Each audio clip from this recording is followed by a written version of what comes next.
De vous informer sur les réseaux sociaux. Vous allez peut-être devoir trouver une autre façon de le faire. Meta a annoncé hier qu'elle allait arrêter de diffuser des nouvelles sur Facebook et Instagram.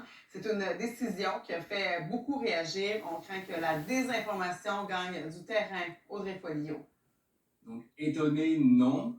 Outré, oui. La décision de Meta est difficile à digérer. Petit à petit, les nouvelles vont disparaître de vos fils d'actualité Facebook et Instagram. En prenant cette décision, Facebook, Meta, a décidé d'ouvrir grand la porte à la désinformation au détriment de l'information fiable et vérifiée que font les journalistes. C'est que le géant du Web n'a aucune intention de se conformer à la loi sur les nouvelles en ligne qui entrera en vigueur dans 6 mois. Cette loi obligera les Google et Meta de ce monde à verser des compensations financières aux médias d'information dont ils publient le contenu, à moins de les bloquer définitivement. Facebook sait très bien qu'à l'heure actuelle, il n'a aucune obligation en vertu de la loi, écrit le ministre du Patrimoine canadien. Si le gouvernement ne peut pas défendre les Canadiens contre les géants du Web, qui le fera, ajoute Pablo Rodriguez. Cette décision de Meta est regrettable, ajoute le ministre de la Culture du Québec, Mathieu Lacombe. Les gouvernements ont le droit et même la responsabilité de protéger leur culture et leurs écosystèmes médiatiques. Puis on parle d'une compagnie qui fait carrément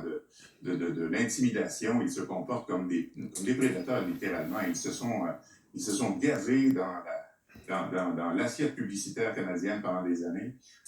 Tout ce qu'on souhaite, c'est rétablir un peu d'équilibre. Ce que ça montre aussi, c'est la puissance de ces plateformes-là qui sont capables de se retirer, de retirer leurs billes. Alors, ça montre en fait toute la difficulté d'intervenir dans ce domaine-là. Il est déplorable, voire odieux, que Meta utilise sa position dominante pour bloquer l'accès à l'information des médias d'ici, prenant ainsi en otage les abonnés au Canada, écrit Pierre-Carl Delado. Facebook subira-t-elle les contre-coups de ce blocage?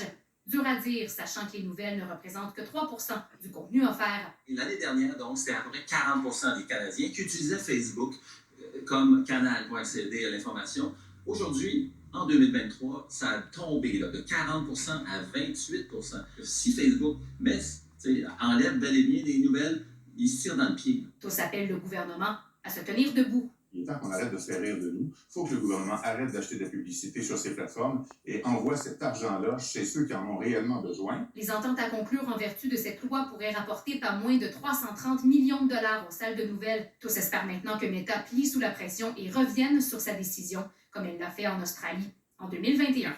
Audrey Folio, TVA Nouvelles.